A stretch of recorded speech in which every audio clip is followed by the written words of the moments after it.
Morning guys, Moon here. Today we are going to talk about 41 idle setups. However, you might notice that this video is not 25 hours long, so we won't completely deep dive into every single strat. This more so is a compilation of strats we found interesting, have played, or have seen. I will provide YouTube links, Reddit links, other interesting links in the video description, like the idle planner, an overview of all of the idle mods in a better fashion than using PoEDB, and well, the unique idle list, and so on and so forth. For this, I have made a document where I have written down all these strats. I will talk more about some strats that I personally have played or friends of mine have played, so I do have a little bit more insight into the strats, and we'll just go over the general idea of the idle setups, where I am, like where I haven't played them, have not tested them, etc. If you have questions about these strats or want me to revisit a specific strat further, drop it down in the comments, and if there's enough interest, I will put down separate videos for separate strats, like I did for the Abyss strats, which I will build upon a bit more, because I have changed the setup overall and done a bit more fine-tuning and stuff like that. So if you want to see like deep dives on specific setups, let me know in the comment section, and I will either put some more detail there in a comment, or when there's enough interest, make a separate video, as I said. But to make this video not too long, let's just dive right into it. So first of all, we have Abyss. Abyss, I have shown the XP strat that I did run for quite a while, with additional rare monsters and more monster spawning. And then with a lot of Camazon idols for increased experience and chance to spawn magic monsters. We did just finalized the setup pretty much, so that we do have a above 100% chance to spawn an additional Abyss, so that we always get one more Abyss, and 40% chance for Abyss monster to be magic in the cracks. So after the second crack, they will always be magic, which is very, very strong. Aside from that, the only really interesting thing about this experience strategy is that we did test it with heavily rolled maps, tier 17 maps, and white maps. And honestly, it seems best to just do it on tier 16 white maps if you just want experience, because it's extremely easy, and map modifiers don't really affect Abyss spawns that much. It seems to me, this is not confirmed, it's just from my testing, that Abyss spawns additional monsters, and pack size on the map is additive. And due to 150% increased monster spawning just from the just from the Scarabs, and then 12% increased monster spawn for each prior pit.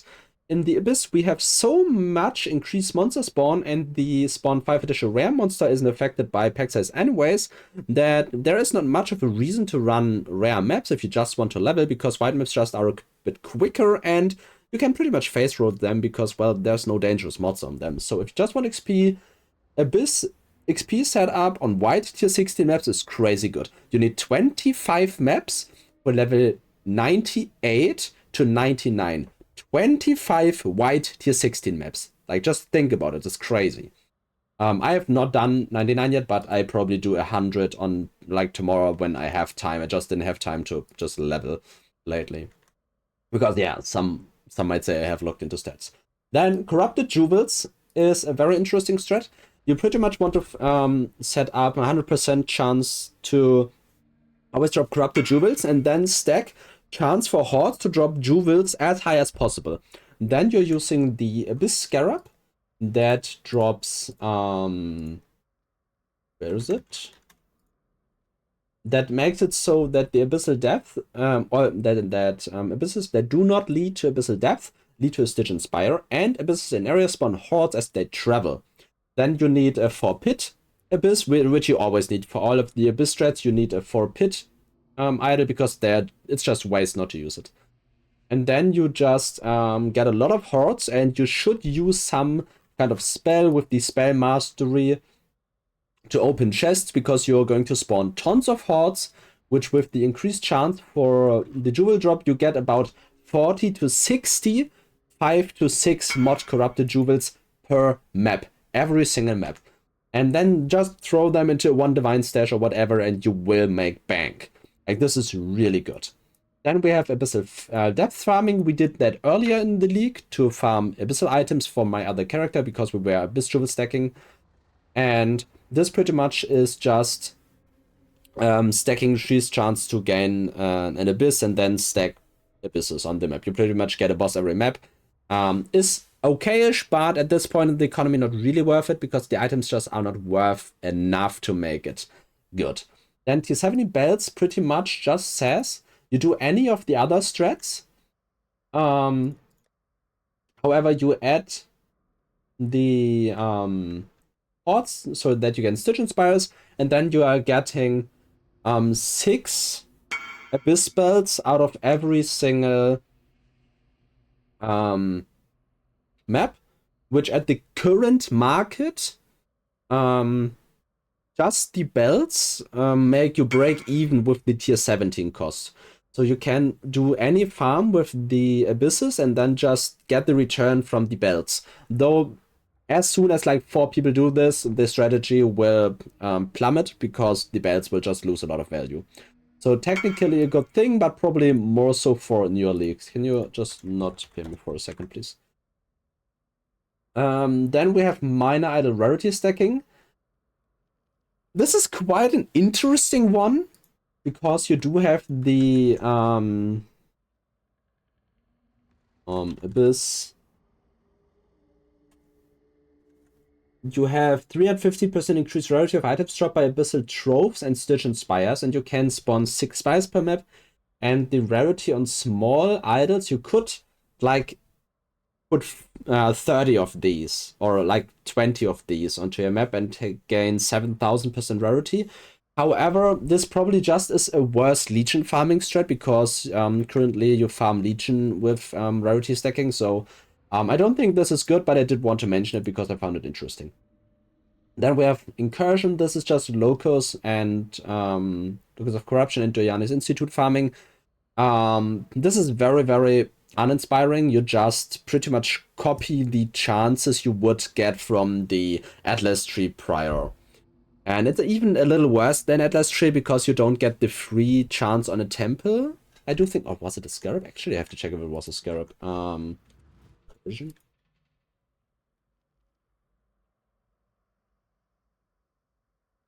Okay, never mind. You actually do get it. So it was from an... Okay, so pretty much it's exactly the same as last league.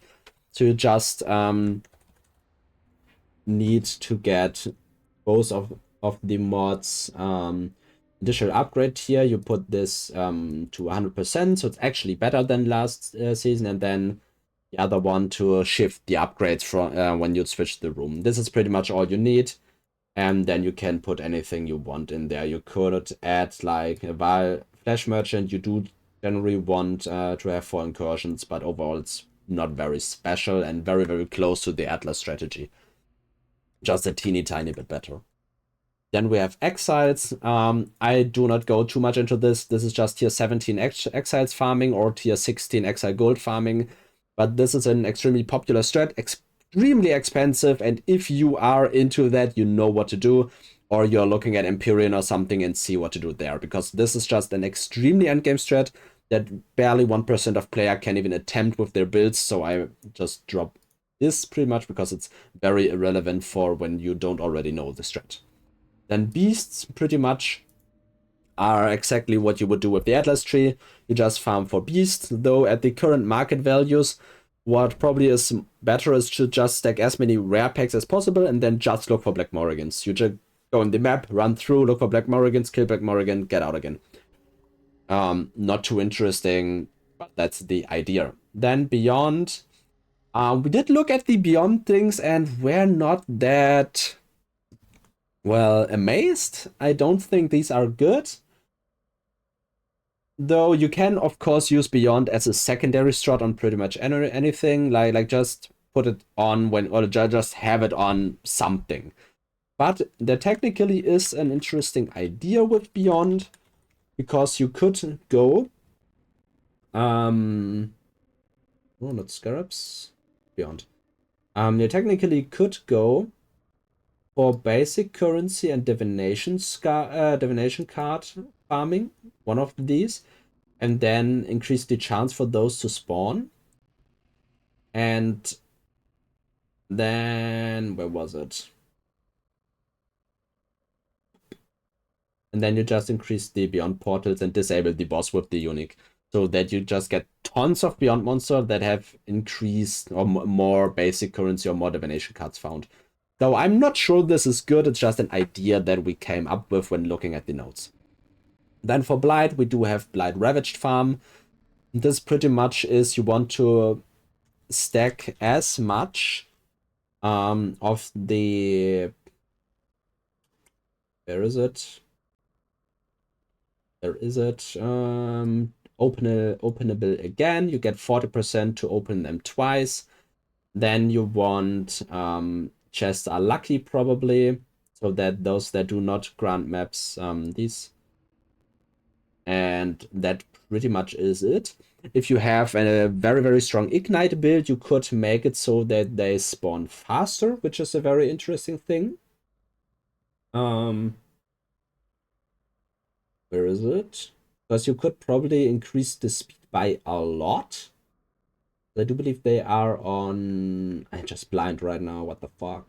Here, on a 2x1, so you could fit 6 of these in. So technically you could get 360% faster spawning. So with an Ignite build, you could probably finish a Blight like a Blight on a map in like 10 seconds or something.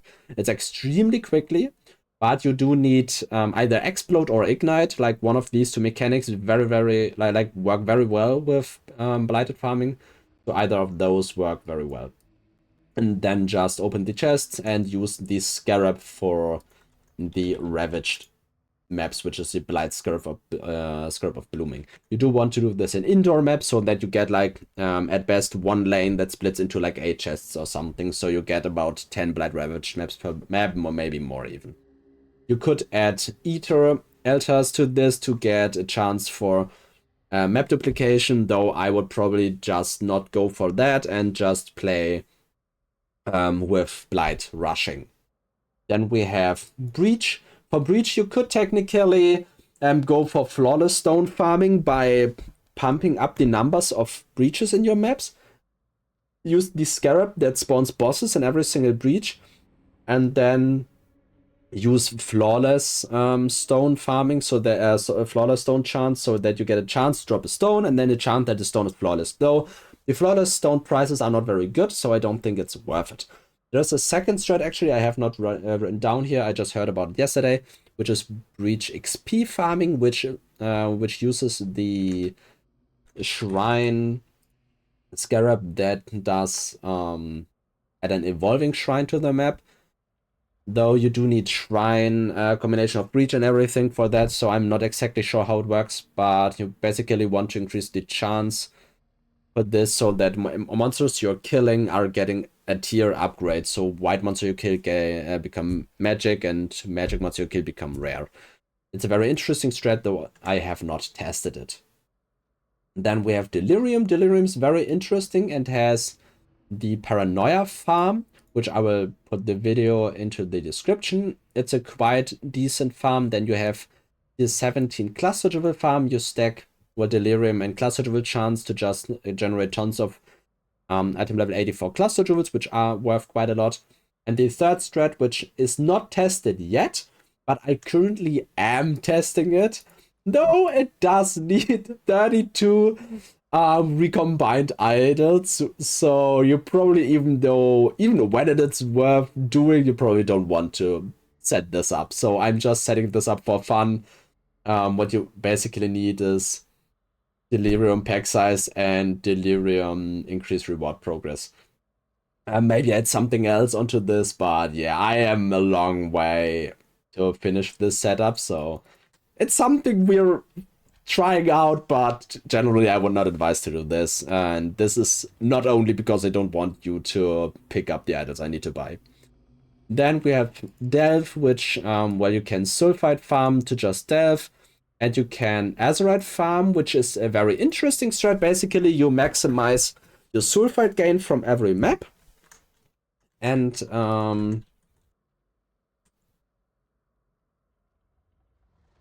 then you put 20 1x1 idols in to gain 100% chance to gain an equal amount of Azerite. So then you just run your maps down, collect the Azerite, go to Nico, buy resonators, and sell them. This is very, very cheap strat to generate some currency. So when you're just thinking, well, if Phrecia got extended by 1 month, I want to drop in, I want to get something. This probably is a strat you can set up very quickly because you don't need, you don't really need a specific setup here.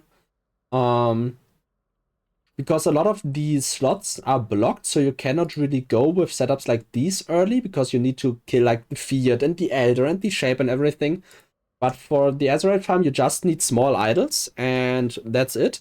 So it's actually quite a good farm early when you're just are new to the league and just want to make some quick currency to create a build. Then we've got Shrine. Shrine mostly adds on top of other strats and is used for the, was it Daughter for Shabby? The Shrine Ascendancy, I forgot which one it was. But it's mostly an on-top thing. And then we thought maybe you could do Covetous Shrine stacking for magic finding. Basically, you just go with the Covetous shrine chance to get a Covetous Shrine every other shrine and push up the effect of it to like 300% to gain 100 quant and 400 rarity or something of it. Might be interesting, not sure. Because you don't really have other mechanics than to use it with. Then Essences farming is actually very cool, but the essence prices are plummeting and the idols are getting expensive, so you probably, if you are not doing it yet, it's probably not worth starting, I do think. Though if you have a character that can do big chunks of deafening essences, there's very good guides about this out there. I'll probably drop a link to this in the comments. I just forget to put it here. I was not supposed to do that. Yeah, so just add a link there. Then we have Expedition. This is a very interesting strat that is built upon a bug because you can get up to enemies spawn with 92% less life when spawned. Though for some reason, this seems to be enough to instantly kill them. So you just drop a big explosive into the middle, explode everything, spawns dead, drops loot, and you're done. Very, very cool, very fast strat. Because you run to the expedition, drop down the big bomb, everything explodes, and you're done. Very, very cool, very interesting. There's a video for this, I will drop it. Fortune Favours. Actually very interesting, again, for newer players, very strong, because what you're doing is just stacking pack size and map effect, but can do this in increments. Like you can just start with these, with the Divination Scarab of the Cloister, which are very cheap and always self-sustaining from the currency standpoint, because they do drop enough stack decks even without anything added, so that you do gain more out of it than you're paying. So then you're just adding pack size stacking from Fortune Favours, and this is actually really good because it's 10% stack size, pack size on a 3x1. So you could add 8 3x1s for 80% pack size while using Fortune Favours, and then this just boosts the stack decks you're getting out of the map by a lot. You either can do this to sell the stack decks and create your build, or to gamble with these stack decks. Both is absolutely fine. Then we've got Harbinger. We've got a video for it. Generally just want to stack a lot of Harbingers, make them Harbinger bosses, and then make them drop full currency. This is, well, very, very good in general, but the prices of all of the Harbinger currency, except for Fracturing Orbs, though even Fracturing Orbs are not so expensive this league, due to the farm being so good, you only get 3 Divines for a Fracturing Orb. So this is Technically very good farm, but decently expensive to set up due to the popularity, and it's not as rewarding as it was prior or earlier in the league. And then we've got a Harvest Crop Rotation. This can be scaled to be extremely expensive, but can be started very early.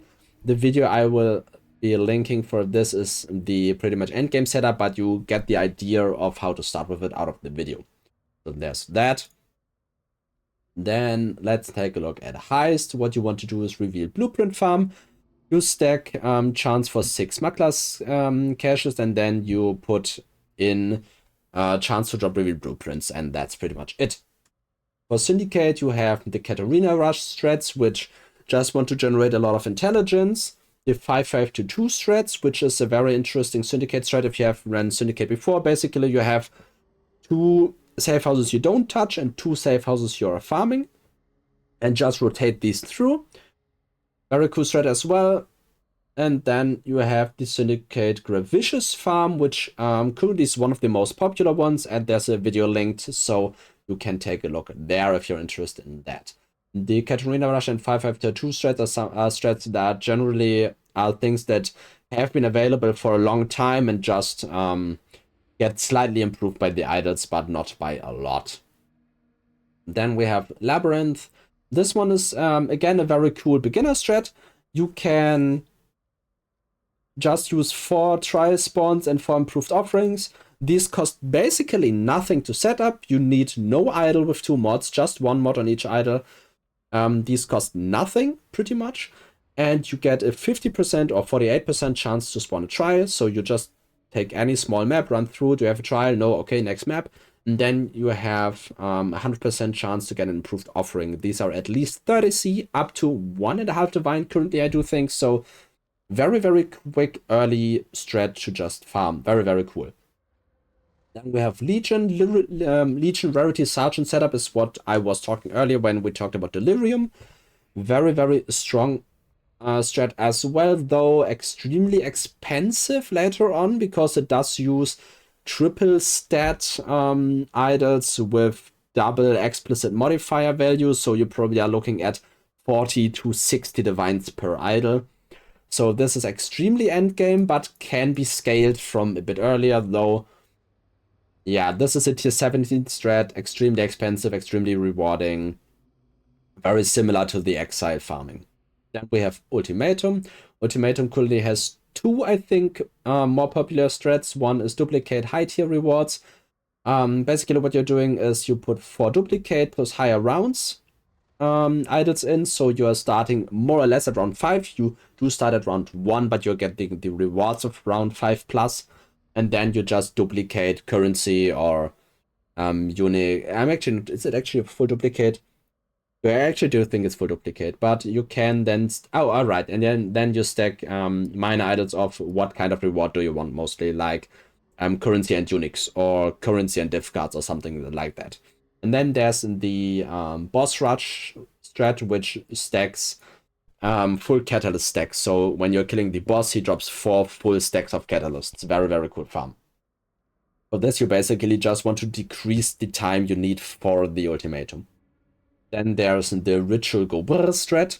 This basically, a friend of mine has farmed this, and it's crazy. You get 11 free rerolls every single ritual, and you basically are running special ritual chance because it just increases the odds for good rituals.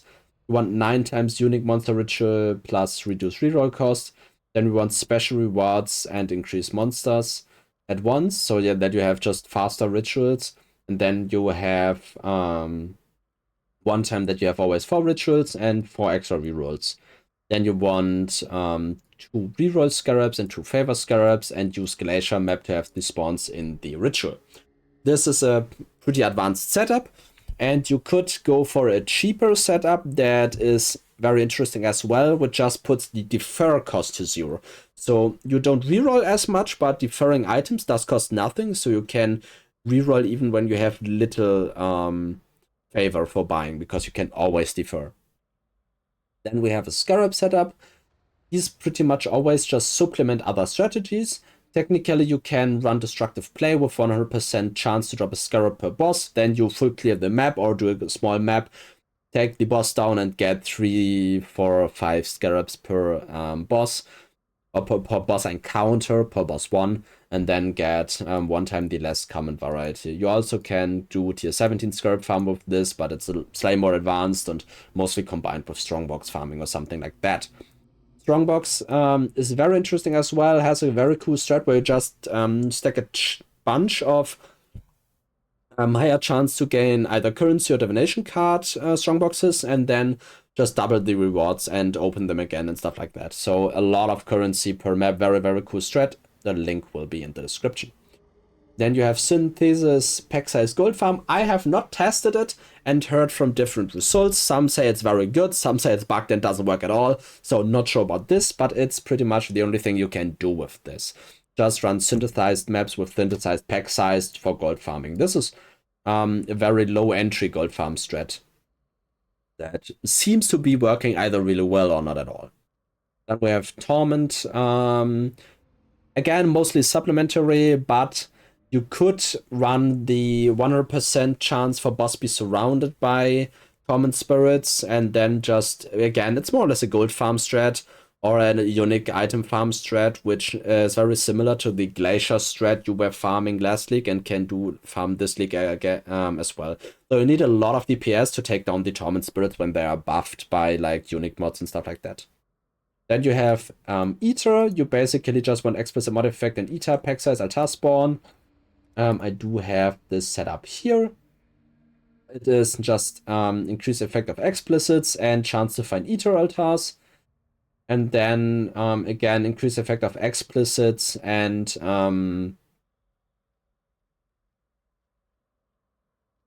where is it? Will not have, actually, I have never finished this setup, crazy. Monster packs influenced by the Eater of worlds in your maps have increased pack size. I should finish this setup. I was wondering why it felt so bad, maybe because I only have half the setup. But this is basically the idea. You just increase the pack size of the Eater, how it's called, of the Eater packs, and then they spawn a lot of altars, and you get more altars by the idols, yeah. Basically, you're doing either divine altar hunting or just regular farming with a lot of altars. You could add harvest into the mix and stuff like that, but yeah, generally pretty cool farm.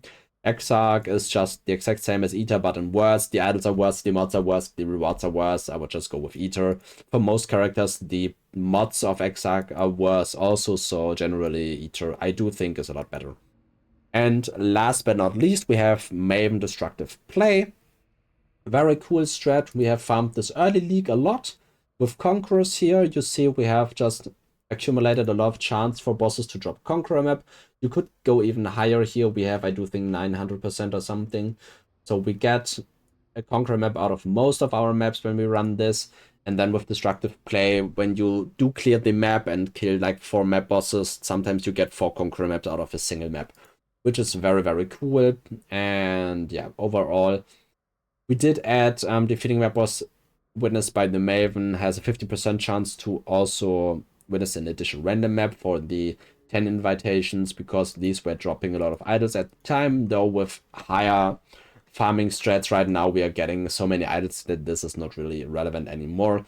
But Destructive Play plus additional random map, or just with additional Conqueror maps, or chance for Shaper maps, Eater maps, whatever, is a very, very cool strat. Works pretty well, and generally I would advise to use this if you just want a chill Maven strat. Very cool. This pretty much is everything, or all these strats. We have talked about half an hour, and I really did not deep dive into any of these strats. So if you think or thought one of these was very cool and I have not touched enough of it, or there's no video available, let me know and I will try to, well, work out the kinks of it and just see what idols to get into it, what the setup is, and etc. Also, one thing I want to talk about, there's a lot of videos where people are using for Conqueror idol and for 1x3 idols, and there's a lot of confusion about the setup, because what you can do is put them like this and have 2 here, and then 3 here, 3 here, and then these here and here and here. But you don't have to need this. Some content creators say you need to set up it like this, but you can also use like 4 Totemics and 4 Conqueror. This works as well. It's the exact same mod. I just wanted to clarify this once, because there's some creators that say you have to use the combination of Totemic and Boreal, but this is not true. It's probably just an oversight of how you can arrange your idols.